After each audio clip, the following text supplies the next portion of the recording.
Okay, hello, welcome everyone. My name is Ryan Gelman, and I am the Director of Public Policy and Advocacy at the National Community Action Partnership. And this is a webinar empowering communities, voting rights, and election resources for community action for election season 2024. And I'm joined by some friends from CAPLAW. We have Jonathan Cohen, Emily Center-Bergazzi, and Savannah Aral. I left all the ESQs off our names because we're all attorneys. So, but just saying out loud, we're all attorneys, but I feel like they all cancel each other out, right? They just sort of like, they all cancel each other out. So, um, and also we have Maisie, one of our policy interns here for the fall at NCAP, working behind the scenes. So let's go to the next slide.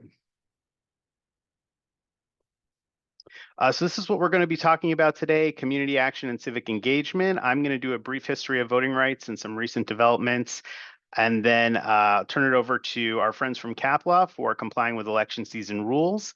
I'll do a few resources on state laws, the landscape there, and also some advocacy tools, and then we'll have some time for discussion and questions. Next slide.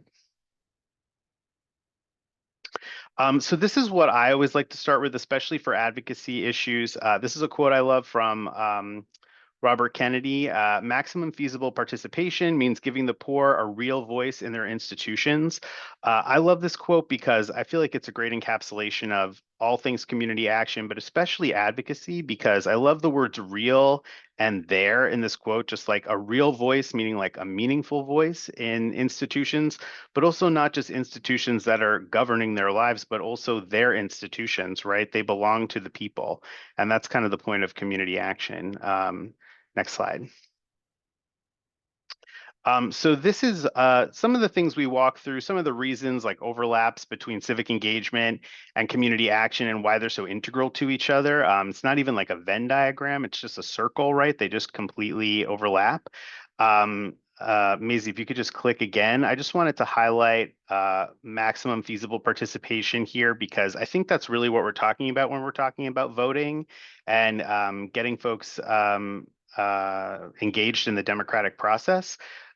Because really, I feel like voting is almost like minimum participation. Like that's the baseline. Like folks need to be out there voting, in every election, local, state, federal, et cetera. So maximum feasible participation to me really starts with access to the polls.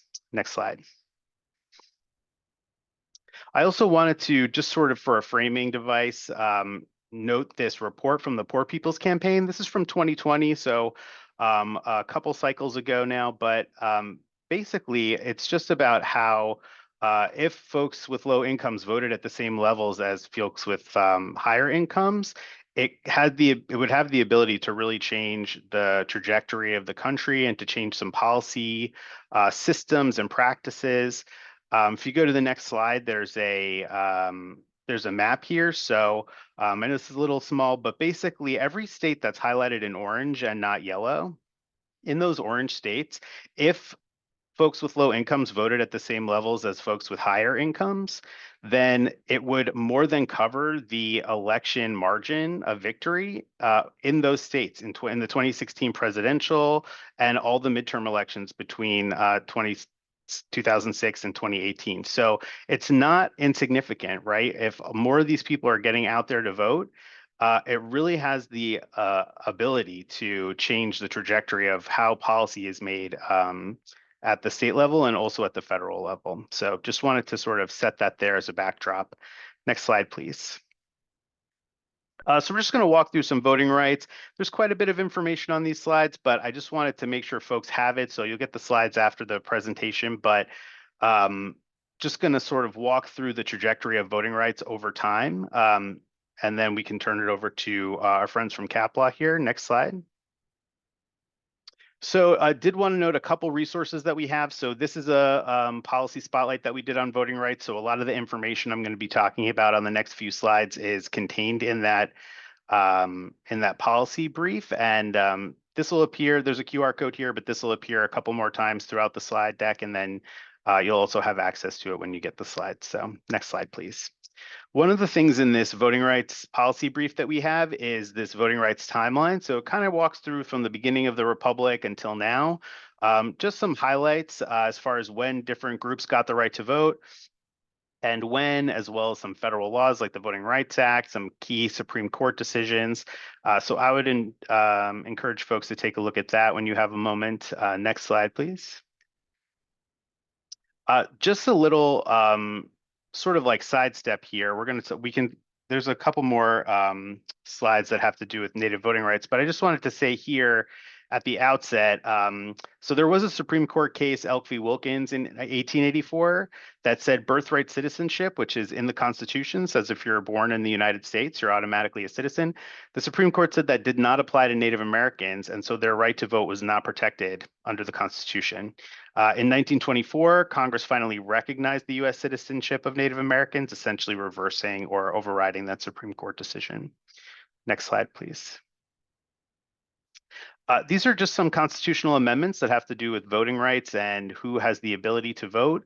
At the beginning of when the country was founded, every state essentially had carte blanche to do whatever they wanted as far as who they wanted to be able to vote and who they would prevent from voting.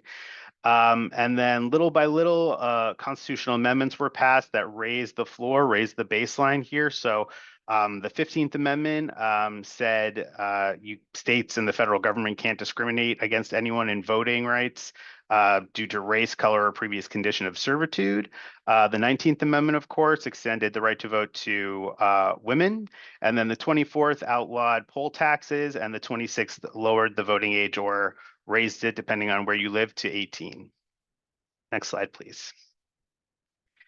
So just like sort of an overview of the 15th Amendment, it said that the federal government and the states cannot abridge or deny the right to vote on account of race, color, or former condition of servitude, but the Supreme Court interpreted that to mean that as long as the actual laws that we're talking about didn't specifically say that they were discriminating based on race, then they were fine.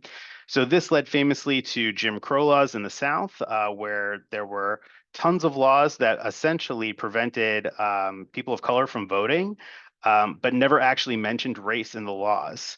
They gave a lot of discretion to state officials and local officials to determine who was allowed to register to vote, and made it increasingly difficult for communities of color and people of color to get to the polls. Next slide. So in response to that, the US government or the Congress passed the Voting Rights Act of 1965. And this is a quote from Justice Elena Kagan, current Supreme Court Justice, but I just think it so perfectly encapsulates this law because she said, if a single statute represents the best of America, it's the Voting Rights Act because it marries two great ideals, democracy and racial equality.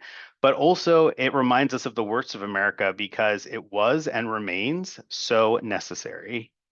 Next slide. So basically, there's two parts of the Voting Rights Act, sort of like a front end and a back end. So the front end is pre-clearance by the Department of Justice. So the law required jurisdictions with a history of race discrimination in voting to obtain approval from the federal government before implementing any new voting laws. And then also on the back end, so that was preventing discriminatory laws from going into effect at all in the first place. And then on the back end, we have Section 2, which is a denial claim. So that section prohibits any voting qualification, prerequisite, standard practice, et cetera, that results in a denial or abridgment of the right to vote on account of race or color or membership in a language minority. So by back end, I just mean that if this is going on, folks have the ability to file a claim in court and then get that adjudicated by a judge. So sort of like before the law takes effect and then after the law takes effect. Next slide, please. And it was challenged immediately by South Carolina and other states.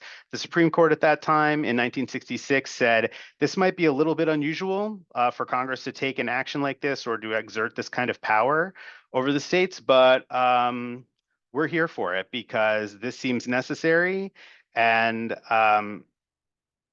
basically it's an insidious and pervasive evil that denied Black people their right to vote.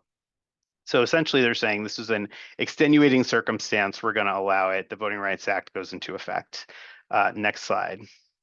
And what an effect. Oh boy. In the first 4 years after the VRA was passed, almost 1 million Black voters registered to vote.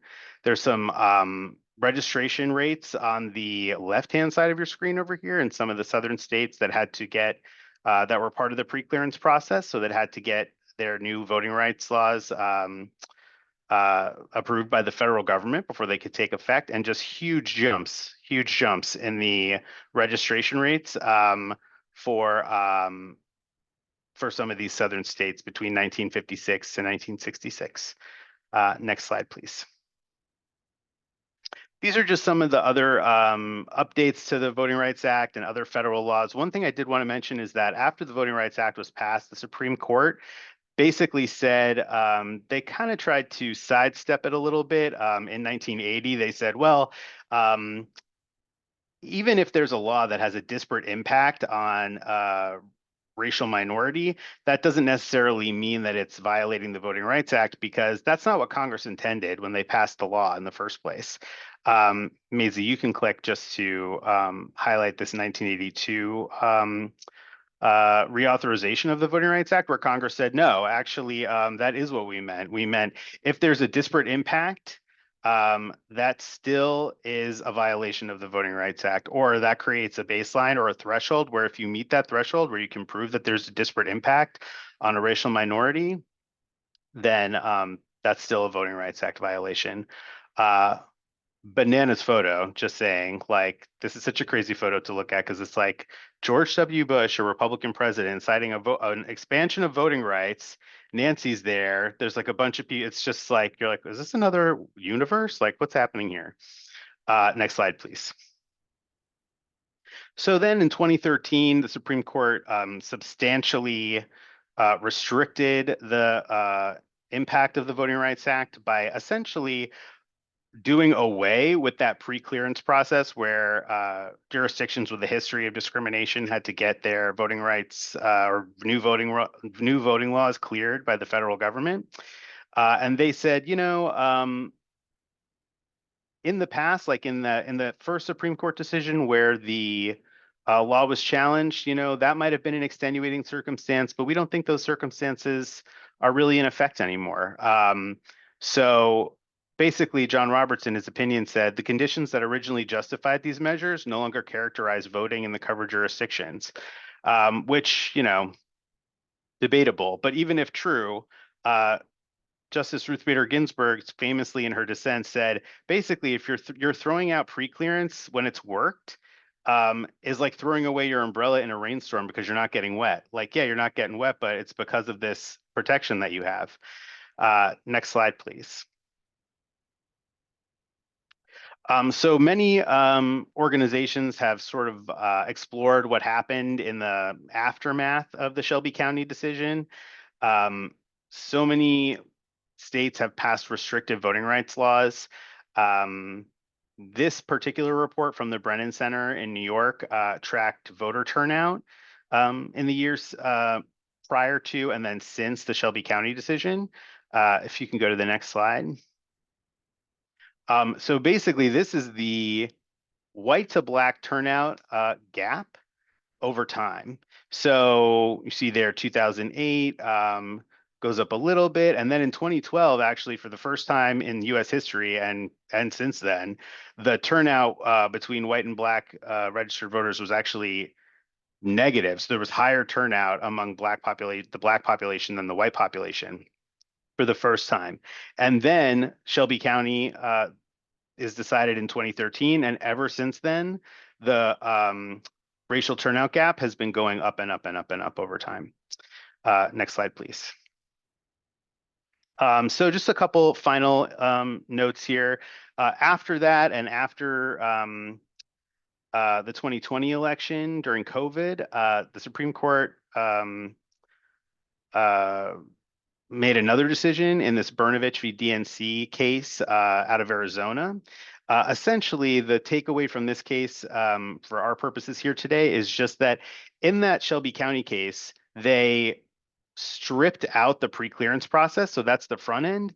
But now they've weakened the back end as well, the Section 2, where you can file a claim in court challenging a voting rights law because it discriminates against racial minorities. And they dramatically hired the increased the threshold for what you have to prove in order to get that law taken off the books. So that was also a 5-4, I believe, decision. I don't have it here, but Justice Kagan in her dissent basically said, like, no, if there's a disparate impact, that should be enough to prove that the Voting Rights Act was violated. Next slide, please.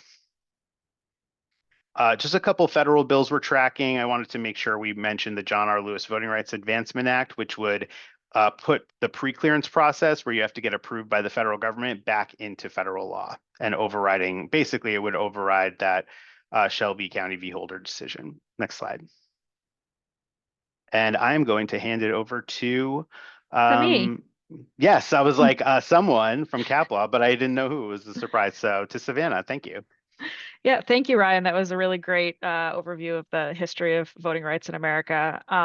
So before CAPLAW, me, Emily, and John start talking about laws and regulations, we kind of need to cover what is actually being regulated. So if you could, in the chat, just say yes or no if you have attended a CAPLAW or partnership training on political activity before, or if you've used any of our resources on this topic. All right, seeing some yeses, couple of nos. Well, welcome for the first time. How about say yes or no if you think that you could confidently define what political campaign activity is right now? You don't need to define it. I just want to kind of get a baseline. All right, mixed bag, fantastic.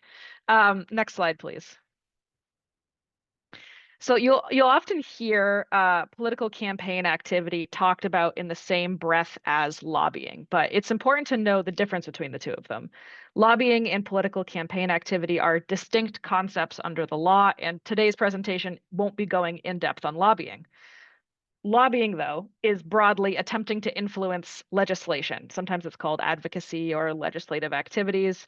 Typical lobbying activities include things like speaking to or writing your legislators or their offices or urging the general public to make that kind of contact.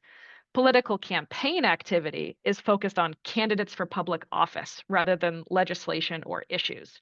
It also covers things like donating to candidates, running in elections, commenting on campaign positions, and other issues that are closely connected to someone vying for office or a political party. Next slide, please. So the rules that we're going to cover today on political campaign activity vary depending on who is engaging in the activity. There's a difference between your CAA conducting voter registration and one of your employees volunteering at a registration event outside of work. Organizations that are engaged in political activity face some strict requirements under both tax laws for 501c3s and federal funding source regulations. So John will be going into the details of the Internal Revenue Code, the Uniform Guidance, and the Head Start and CSBG Act rules next. Employees of CAAs, on the other hand, can engage in most political activity on their own time and outside of work. Emily will talk about the restrictions that do exist, though, later in the presentation. Next slide. Thank you. So I'm going to take over now. Thank you, Savannah, for that introduction. As Savannah mentioned, I'm going to be talking through some of the rules related to what 501c3 organizations can do, and what the federal funding rules related to these activities are as well. And so next slide, please. So 501c3 organizations, as all of you probably know, the majority of CAAs out there are nonprofit organizations. Some are public, and I'll briefly touch on that here. But these rules are really about what private nonprofit organizations can do under the IRS rules, the 501c3 rules. And so you see the prohibition there from the tax code on the slide. As a 501c3 organization, you cannot engage in political campaign activity in support of or in opposition to candidates for public office. Now, public CAAs aren't really governed by by these rules because they're not 501c3 organizations. So those are going to be governed by local state rules on this. So make sure if you're a public CA that you check those to see what the restrictions and rules are related to what your organization can do. But basically what this means is that the IRS is prohibiting nonprofit organizations from engaging in partisan political campaign activity. So campaign activity that's in support of or opposition to candidates, as well as specific political parties. Keep in mind, this doesn't relate to regulating nonpartisan political activities. So things like voter registration, issue advocacy, voter education. Those things are typically classified as nonpartisan if done correctly. And we'll talk through some of those situations. We'll talk a little bit later about what that means. And we'll talk about examples. But we're really talking about those campaign activities that are really trying to influence an election, essentially. Why should your organization care about this? I'd like to put this up at the outset just to keep for organizations to keep in mind. You know, it just isn't in the rules. There are pretty strict penalties for violating these rules as well, up to revocation of tax exempt status of an organization if you're seen to have been engaged in political campaign activity. There's also a two-tier tax by the IRS that they can impose on a 501c3 organization that's found to engage in these activities. The first tier equals 10% of illegal political expenditures that the organization did. As well as a tax on managers who authorize that expenditure. So not just the organization, but the people there who authorize the organization to engage in that conduct. And then the second tier is a tax imposed on 501c3s equal to 100% of the expenditure. So if it's not corrected, for example, after the first tier, it'll rise to the second tier, 100% of the expenditure, and then a tax imposed on managers who refuse to correct the violation equal to or lesser to 50% of the expenditure, $10,000. So pretty severe penalties there. So wanted to mention those at the outset as well. Next slide, please. So if you take nothing else from what I'm going to say, take this. There is an IRS revenue ruling out there, IRS revenue ruling 2007-41, that walks through 21 factual scenarios of what's political campaign activity, what's allowable nonpartisan political activity for 501c3s to engage in. This area is very, very fact specific. So the IRS, if they're coming in to look at this, they're going to look at all the facts and circumstances involved in a particular situation to determine whether or not it is impermissible political campaign activity. And so this guidance really provides a host of examples for organizations to look at and say, well, here's what we're doing. And according to this guidance, this is allowable or this is not permitted. So if you have a situation that you're contemplating, if you have things that your organization would like to get involved in and want to know whether or not that would be allowable, if it falls within these bubbles that you see here, you can read about different examples and how to think about the facts in your and compare it to the facts involved in your situation to see how the IRS might come down on it. I'll just mention a couple here. So voter registration. Voter registration is a permissible nonpartisan activity if conducted in a nonpartisan way. And so if you take a look at this revenue ruling, you'll see an example of an organization setting up a voter registration booth and then having signs and banners around the booth that really just provide the name of the organization, the date of an upcoming election, and notice of the opportunity to register for that election. And if, provided the people staffing that booth don't engage in any sort of advocacy for a candidate in that election, don't try to sway people who are registering to vote, then that can be permissible nonpartisan activity. And so that's just one thing you can read out there. You can just saw us in the chat a link to it. Maybe we can provide the link, but it's also just you can also just Google IRS revenue ruling 2007-41 and get access to it. One other issue we get quite a few questions about is candidate appearances and whether or not, let's say, an organization can host candidates for an upcoming election. And if you take a look at this revenue ruling, you'll see that it may be possible for a nonprofit organization to do that, provided you, let's say, invite all the political candidates for that particular election to speak at your event that you're hosting. Proceed cautiously. You don't have staff sort of favoring one candidate over other candidates. You invite all candidates in writing. It's inviting candidates to similar sized events with similar crowds. You're not giving one candidate easy questions and then the other candidates extremely difficult questions. Things like that are the types of situations, are the types of facts that the IRS is going to look at to see if this was impermissible political campaign activity. As I mentioned, there is a host of different facts that can go into this and analysis for it. So please do check out that revenue ruling. And if you have further questions about that, you can always contact CAPLAW to help talk through your situations there. The next slide, please. So that was really a very brief overview of the rules that apply to 501c3s and whether or not, the type of conduct they can engage in and what constitutes political campaign activity that they cannot engage in. But there are also federal funding source rules as well. And as you see here, it's just a quick overview of the uniform guidance rules. So the uniform administrative requirements, cost principles, audit requirements for federal awards really sort of mirror what the restrictions on 501c3s are there. So it's nice there's alignment between what those restrictions are and what you cannot do with your federal funds. You see the examples there. You can't influence the outcome of elections, give to political campaigns, donate to PACs, contribute to political parties with your federal funding either, as you might expect there. If we go to the next slide, I'll present briefly the prohibitions that are included in the federal CSBG Act, and then later the Head Start Act, because the federal CSBG Act does really go a bit further and provide some additional restrictions on what political activities are sort of prohibited for a CAA to use CSBG funding on.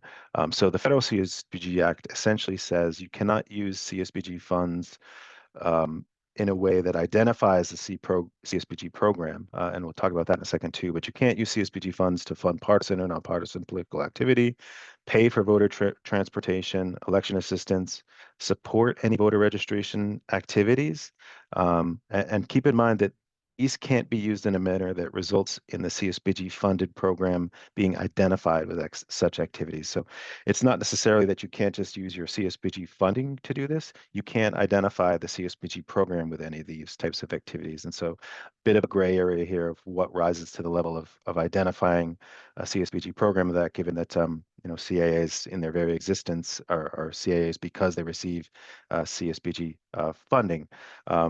But things like having CSBG program staff, let's say staffing voter registration booths is a no-no there because they're typically paid with CSBG. They can't staff voter registration booths. Let's say they were paid with other forms of federal funding. Could they do it? Well, would they still be identified? Are they known how to essentially work for the CSBG program?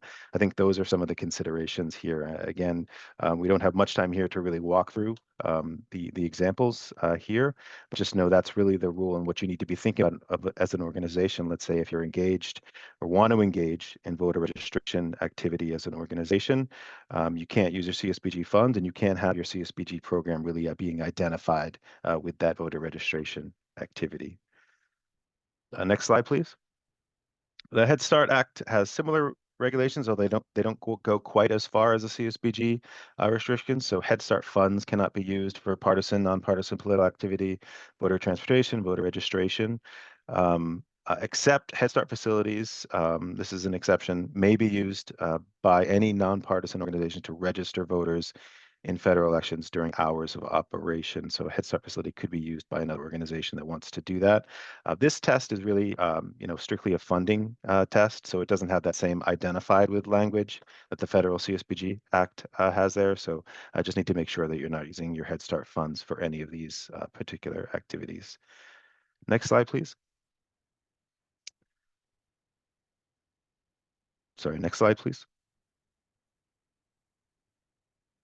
On the next slide, you'll see there are, if you have other funding sources, you need to think about whether or not you can use those other funding sources to do that. And what you need to be thinking about that there is do those funding sources or does the activity further the purpose of that particular funding source? So, the slide says funding voter registration booths with child and adult care food program funds, which is a specific, program for child and adult care and food, providing food to them. Wouldn't necessarily to support the program goals for that source of funding to fund a registration booth necessarily, but partnering with a nonpartisan organization with WIC funds. Now WIC does, encourage WIC grantees to engage in these types of activities. So that could be possibly furthering the grant purposes there. Just generally, you want to consider whether or not it's reasonable, allocable. Those are your general cost allocation principles there. So make sure you're aware of that. That was a really fast run through there. I wanted to move on to Emily now, who's going to talk to you about the Hatch Act. We'll talk about some of this in the context of some hypotheticals later and take any questions we can towards the end. Thanks, John. And we can go just to the next slide as well. Great. So now that John covered the rules and restrictions around political campaign activity for organizations, I'm going to briefly discuss one important rule for individuals or employees in this area, which is the Hatch Act. The Hatch Act typically imposes restrictions on the political activities of public employees, so employees of federal, state government, for example. The Hatch Act does not usually apply to nonprofits, even if they're federally funded, but we see that both the CSBG and Head Start Acts pull in the Hatch Act and impose those Hatch Act restrictions on certain employees, even of nonprofits. And before I get into what these restrictions are on the next few slides, I wanted to emphasize that the really interesting thing about the Hatch Act's application is that its restrictions follow employees both in and outside of the workplace. Next slide, please. And you can move forward just a little bit. We have keep going. A few more. Great, perfect. So whether restrictions are imposed on an employee, whether the Hatch Act restrictions are imposed on that employee, whether and which restrictions are imposed really depends on that employee's work and who's funding their salary. So for employees of nonprofit CAAs who are principally employed by the CAA and who work in connection with either CSBG or Head Start, they're going to be subject to the two restrictions that you see here. We call those that meet these criteria, by the way, and all those that have to comply with the Hatch Act, hatched employees. I just wanted to mention that up front. So certain hatched employees, they cannot use their official authority to influence election results. And this means that a covered employee can't use their position at the CAA to influence any election, including their own. So can't use their official title when signing campaign communications. They probably shouldn't be wearing their uniform while they're campaigning, for example. And just generally, if they're campaigning, they should be clear that they're doing so on their own behalf and not on behalf of the CAA. Hatched employees also can't coerce another hatched employee to make a political contribution. And what does that mean? Things that could be considered coercive would include asking for contributions from subordinate employees. It's kind of understood that there's a specific power dynamic there. So even if this is outside the workplace and these individuals are friends, for example, a hatched employee can't go to their subordinate's home in their free time to ask them to make a contribution to their own campaign because that person might feel coerced. They might feel like they have to donate to their boss in that scenario. And at the bottom of this graphic, you'll see that for employees of nonprofit CAAs whose salary is paid 100% out of CSBG and/or Head Start funds, they're going to be subject to both of these restrictions on the left I just discussed. And also, if we can click one more time, you'll see, perfect, that these individuals also can't run as candidate for public office in a partisan election. This is one of the Hatch Act areas we get asked about the most frequently here at CAPLAW. Now, this restriction isn't ultimately extremely prohibitive, actually, because the person has to be paid 100% out of CSBG or Head Start funds. And it's actually quite easy for a small percentage of an employee's salary, for example, to come from something else. But in the event that they're paid 100% with either of these funding sources, that employee also can't be running for office in any partisan election. And a partisan election means that the person running is affiliated with a political party, so usually Democratic, Republican parties, and things like that. Next slide, please. Now I wanted to turn to what these restrictions look like for employees of public CAAs. So for public CAAs, you'll see this is a really similar chart here. The highlighted restricted activities in the middle are going to be the same, but public CAAs have a slightly different parameters regarding which employees are actually going to be subject to those same restrictions. Employees of public CAAs that work in connection with activities financed by any federal grants or loans are going to be subject to these two restrictions on the left. And then if we can click ahead just a few more times. Oh, perfect. And then employees of public CAAs whose salary is paid 100% out of any federal grants or loans can't engage in all three of those activities again. And the reason more public CAA employees are going to be hatched, it's a little bit more broad, as you can see, is because if you remember back to that first slide I discussed, these are the individuals to whom the Hatch Act was really and truly intended to apply to in the first place, which is really government employees. Next slide, please. And I know I touched on this at the beginning, but I wanted to focus on the fact that where an employee is covered by the Hatch Act, those Hatch Act restrictions apply even outside of the workplace. The restrictions follow them everywhere, even when they're on leave, for example. And this outside the workplace piece is really what the Hatch Act adds, because in the office, at work, they can't do these things anyway, based on the rules John just discussed, those IRS rules, for example. Next slide. And I wanted to show you briefly that there's plenty of things employees can do, can still do, even when they're subject to the Hatch Act. They can still do all of these activities, for example, just in their own personal capacity, not in a way that associates them with their work or with the CAA. But individuals on their own, even hatched individuals or employees, can register. They can vote. They can register to vote. They can vote. They can assist in voter registration. They can express their own political opinions, contribute their own money, attend fundraisers, rallies. All of these things are things that these individuals can still do, even if they're hatched employees. So I wanted to point that out as well. Next slide, please. And then for those employees that are politically active, let's say for an employee that's permitted to run as candidate in an upcoming election, and then they choose to do that, it's important to think through your agency's policies with respect to that individual's political activity. Here's just a few of the policies you might think about in this context here. And I also wanted to use this slide as an excuse to plug our CAPLAW resource library, which can be filtered, as you'll see here on the right side of your screen. So you can filter our resources to see only our sample policies, for example, like our political activity policy, or you can also filter our resources on the topic of political activity and lobbying and only see resources in this area that we've put out. So with that quick plug, I will hand it over to Savannah to walk us through some scenarios on these topics. Thank you. So since we are running up against time, I am going to go briefly over just one of the two scenarios that we had prepared today, just to leave room for questions, because I've seen some come through in the chat.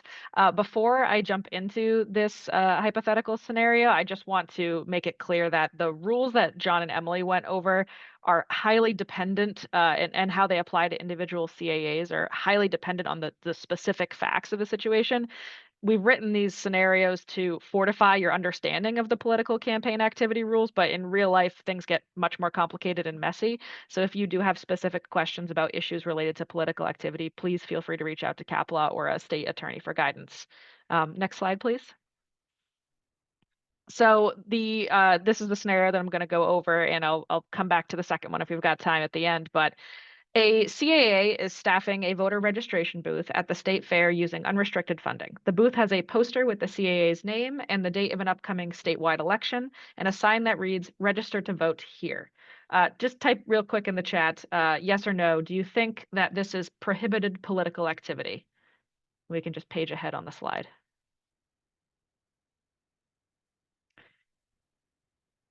All right, so from the IRS perspective for a 501c3 organization, this likely doesn't violate the IRS rules since the organization is conducting nonpartisan voter registration activities. They're just saying simply register to vote. No other reference to the election, to the candidates, to the parties involved, etc. This is also, as we said earlier, one of those situations that is in IRS Revenue Ruling 2007-41. So we pulled that directly out of there.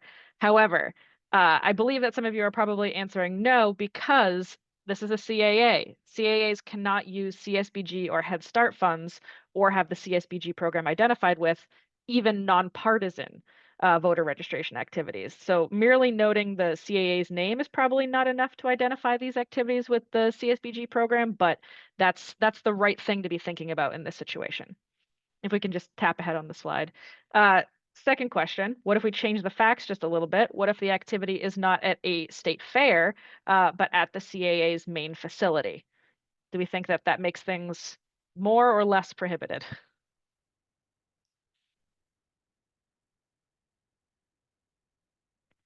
All right, so the CSBG Act, again, it imposes additional restrictions on CSBG funds and programs for political activity. This means that CSBG funding cannot be used to pay for costs associated with the building and the staff who work there during the voter booth, which is difficult given how CSBG funding is often used. The CAA would also need to ensure that the CSBG program was not identified with the facility, even if no CSBG funding was used. So that could be things like posters on the walls, bulletin boards, programs that are continuing to go on while this voter registration booth is occurring. So that language in the CSBG Act does make things really complicated. So this is just to get you thinking about those things. And like I said, if you have more questions, you can feel free to reach out, or hopefully we'll have some time to cover them in just a few minutes in this presentation. So I think I'm kicking it back to Ryan now to talk about some election resources that are available to you. Yeah, absolutely. Thanks, Savannah. So just going to walk through some resources that we have available and that we've curated for you all. So first of all, just some state law resources. You can go to the next slide. So of course, even though there's these baseline or sort of like threshold like voting rights protections that are nationwide, every state still has the ability to pass different laws. These are just some of the most common voting restrictions that you'll see: registration barriers, of course, photo ID requirements, restrictions on mail-in voting, early voting access, felony disenfranchisement. This is particularly, I just think this is like staggering, but a first-time voter spends an average of over $105 to cast a ballot. Basically, sort of like a modern version of a poll tax, just in terms of like childcare, taking time off of work if you work an hourly job. All of that adds up. So just even if you have access, it's really difficult. Next slide, please. So these are just some different reports or like explorations of policy issues that affect different groups of voters. So this was a committee, a House of Representatives committee, the administration committee, and the ranking member put together this report. It's pretty lengthy, but it really goes into detail on the barriers to voting facing Native populations, as well as legal efforts to curtail some of those, and policy recommendations at both the federal and state level that could make access to the polls, just to give more access to the polls to Native populations. Next slide, please. There's also this great report from 2020, Obstacles at Every Turn. This is from NARF, the Native American Rights Fund. And they worked with a bunch of other organizations in a coalition. They did extensive field work, public meetings, et cetera. And they also released this report on barriers that result in lower voter turnout and underrepresentation of Native voices in elections. So just wanted to note that here. They also have policy recommendations in there, also at the tribal governance, state, and federal level. So that'll be in the slides as well. Next slide. Rural populations, two main reports I just wanted to flag here. One is the Forgotten Voters, How Current Threats to Voting Hurt Rural Americans. And then the other is just this fascinating exploration of sort of like how health outcomes or access to healthcare and voting interact as far as policy goes. So what impacts do they have on each other? That's from Frontier. So I would encourage folks to check that out if, as many of you do, you serve rural populations or frontier people in frontier communities. Next slide, please. So there's multiple nonprofit voting rights organizations that track a lot of these state-by-state laws or state laws. So this is from the Brennan Center, their voting laws roundup for September 2024. They usually do one every month, especially leading up to the election. They're tracking things across so many different states. And that's a great resource if you're looking for things in a particular proposals or new laws in a particular state, or just sort of like we have here, like an overview of what's going on across the several states. Next slide, please. There's also the Voting Rights Lab, which is like an indispensable resource. They have all of these things listed by state as well. You can also create a free account. So if you see up there on the right-hand side, those are my initials there because I've created an account and they let you track things over time. They send you emails. They have an amazing newsletter for all of this. That's called The Markup. That's free to subscribe. So I would encourage folks to do that as well. Just want to walk through a couple of these. So basically, you can just choose any state you want. I've randomly chosen Pennsylvania, a state of no consequence in the next 30 days. Just for as an example, in Pennsylvania, they're tracking 68 bills in 18 issue areas. They always have these same 4 things. That they're tracking. And then what I like about this too is that you can compare right underneath, like it'll say how many states have same-day registration as compared to what's going on in Pennsylvania, how many have in-person absentee early voting, et cetera. So it's a great way to compare your state with what's going on in the other states. Next slide, please. And then if you scroll even farther down, you'll see they have a whole list of existing laws in PA that's separated by issue area. These are almost like FAQs, so you can learn about all the different laws in the state that you're looking at. They all have different like registration dates or dates where you have to request an absentee ballot, or dates when an absentee ballot that's put in the mail has to be postmarked, et cetera. So just a great resource to see what's going on in your state and making sure that you know all the rules about how to get your vote counted. Next slide, please. This is a map from the Movement Advancement Project. And basically, just like as an example, in all of these darker colored states, that's where they offer no excuse absentee voting, which basically means you don't need an excuse to vote by mail. Anyone can do it. Anyone can request a mail-in ballot. I will say too, I live in the District of Columbia, of course, which is a very progressive area, but in the District of Columbia, they just mail every eligible registered voter a absentee ballot. Like just everyone gets one in the mail. You can put it in the mail. You can put it in a drop box. You can bring it to a voting location. You can, throw it away and go to a polling place and cast your vote in person if you like. It's totally up to you. So just all sorts of different ways that states have dealt with the issue of how to get people into polling places or get votes counted. Next slide, please. Just in terms of what voting laws are coming down the pike or what has been filed in different states, the National Conference of State Legislatures is a great resource. This is their state elections legislation database. And you can just search by, as you can see, certainly a single state or all states or a group of specific states, but also so many different voting areas and topics. So you just see there, that's just like, they have at least 5, 6 for just absentee voting. So that's a great place if you're looking for something specific. Next slide, please. Just wanted to note here, something that you might be hearing about in the next few weeks is this idea called the Purcell Principle. So that was a case out of the Supreme Court in 2006 where they basically stopped a change in election laws from going into effect and said that those changes, like courts should not be making decisions or handing down decisions that change election rules in the days and weeks leading up to an election, because it can create voter confusion, of course, and also it creates operational and administrative challenges for the people running elections at both the local and state level. One of the issues, though, is that since that decision, which now is almost 20 years old, it's been applied really inconsistently across the several states and the courts there. So some courts have different ideas about like what constitutes, quote, close to an election, what's not too late, what is too late. So it's a little muddy, but that idea is out there. So you might hear that talked about like on the news or news outlets, this idea, the Purcell principle, that courts at least should not change election laws close to an election. Next slide, please.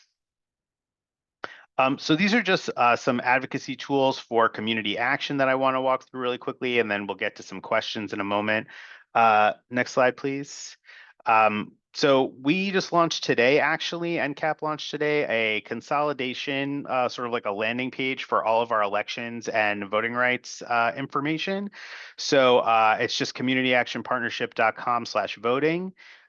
If you go to the next slide, there'll be a QR code there, hopefully. Yes. And then these are all the things that we have there. So we have certainly community action-based resources from NCAP, CAPLAW, et cetera. Also graphics, social media, voting rights info, nonprofit, nonpartisan resources, links to all the state law databases and search functions that I just walked through, some research and reports. So definitely worthwhile to just sort of like poke around in there, see what we've got. Next slide, please. This is one of the top things in there that we updated just for 2024. Just like a one sheet, like fact sheet, know your rights as an in-person voter. And that's available at that QR code. Also, that's available right on at the very top of that new landing page that we have. So I would encourage folks to check that out as well. There's next slide, please. These are just like the rights that you have when you go to vote in person. I think, famously, if you're in line, stay in line. That's like a thing that you'll hear, which is true. But there's also a lot of other things, like you can get a replacement ballot if you make a mistake or wish to change your vote. You can cast a provisional ballot in many places, even if you're not registered or you're not on the list, or maybe you're not listed at the right voting, like polling location. So just really good to know what your rights are when you're going to vote. Next slide, please. These are just some nonpartisan, nonprofit voting resources. So listed them all here. This is an example from vote.org, everything you need to vote. They have links there to check your registration, to register, vote by mail, et cetera. I would also, just one thing I want to pick out from this list is Vote 411, the League of Women Voters Education Fund. That's great because they have I think a couple people have this option now, but I love their option where you can like create a ballot for yourself. So basically you just like plug in where you're from, like your address, and they will generate what your ballot's going to look like. So you can see what your ballot's going to look like before you go to vote at the polling location. So that's a great tool as well. Next slide. I know Jonathan put it in the chat, but like cannot recommend these enough. I love these election year refreshers for CAAs that CAPLAW put out. There's one for nonprofits and one for publics. So just a great resource all around. Next slide, please. I also wanted to note NCAP is doing a two-part election workshop. So there's a QR code here. I think, first one is Friday, November 1st, and then that's like a predictions workshop where David will walk through some of his predictions for the election, and then the election results analysis will be Tuesday, November 12th at 2:30 p.m. Eastern. And I think you can do like a combo, get both, or you can just sign up for one as well. Next slide, please. And we can just go through these slides. This is just some civic engagement resources, some advocacy and policy resources. Also wanted to note that we are redoing reviewing our public policy priorities for 25-26. So we have a couple listening sessions. One of them is tomorrow. We have another one in November. There's an anonymous survey that you can fill out to help us review to help NCAP review our public policy priorities for the 2025-2026 legislative session. And there's a QR code there as well. That's also on our public policy landing page. Next slide. And then just a shameless plug for our management and leadership training conference taking place in January in New Orleans. And I think that's basically it for me. I can hand it back to maybe Savannah, or I don't want to put anyone on the spot, but if you want to answer some of the questions that were in the chat. Sure. Yeah, I think maybe we can start with, it looks like Seth Parker responded to Annette Lewis, who was asking if it's okay to allow staff to use their work hour to vote. And I just wanted to add to what Seth said. So there's no federal law that's on leave time for employees to vote, but many states and sometimes local areas will have laws or regulations requiring employers to allow their employees time to vote. This is really a state by state question. I do know that SHRM, the Society for Human Resources Management, has a fantastic comparator tool where you can see state laws that are specific to this kind of leave if you have access to something like that. Thanks, Savannah. I'll touch on a couple of questions that came a bit earlier. One was, how does social media play into this with get out the vote efforts? And I think that was around my discussion of IRS Revenue Ruling 2007-41. So the first thing I'll mention is that revenue ruling does talk about websites, which I know are not social media, but sort of related, and talks about some factual situations related to that. And so if you're talking about voter education, if you're talking about voter registration education efforts on social media, that depending on the facts and circumstances involved, could be something that a 501c3 could engage in as sort of a communications tool for those types of things, if conducted in a nonpartisan manner, not favoring one candidate over the other, and things like that. The second piece of that is you need to be careful as an organization with regard to your CSBG funding and how it's being used, or even your Head Start funding. If either of those sources of funding go into your social media account in any way, you need to think about that, as that could be prohibited uses of that funding. If your social media account is really identified with your CSBG program, that could be problematic because, again, as I mentioned, there is that piece about CSBG cannot be identified even with these types of activities. So you need to think through that. Think through, I know CSBG, and I think Savannah mentioned it, CSBG's funding touches a lot of different areas of an organization. And so you just need to understand that and how it may be touching your social media account, and staff who work on that needs to be a consideration there. The other question I saw is sending an email across the agency encouraging people to vote as a CSBG employee using CSBG funded equipment be considered prohibited. I think that falls squarely into that sort of identified with CSBG and certainly funded by a CSBG activity that you want to avoid there as well. And I can speak to the one Hatch Act question. I think I saw Rebecca asked if a management employee participates in political activity in their own time, but they're known in the community to be connected to CSBG. Is that allowable? I do think this area can get tricky, especially for hatched employees.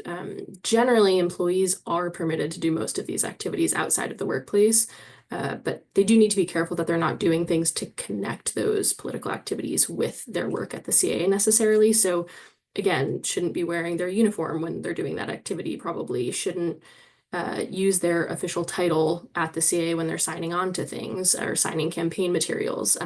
But those individuals can absolutely talk about their position as a reason they might be qualified for a position, for example. It's kind of just part of their resume, part of their experience that they can speak to, and generally can still do those activities outside of work on their own time, but should be careful not to affiliate that kind of activity with their CAA.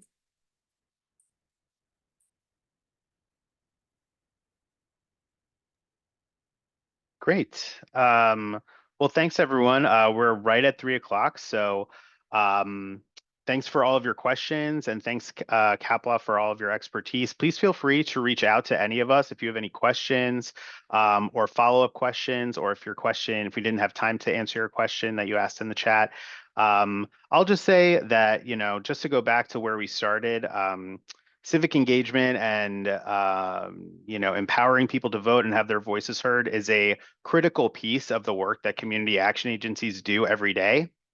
And even though there are rules and regulations and some restrictions that might restrict that work, that's nothing new for community action agencies, right? Like, this is what we do all day, every day, is sort of like chart a course through different rules and regulations to get where we need to go. So don't let that dissuade you. Just make sure you know what the rules are. and just make sure you're getting out there and encouraging people to be engaged in the democratic process. So thank you so much, everyone. Again, please feel free to reach out if we can answer any questions, and we'll see you all at the next webinar. Thank you so much. Thank you. Bye. Thanks, everyone.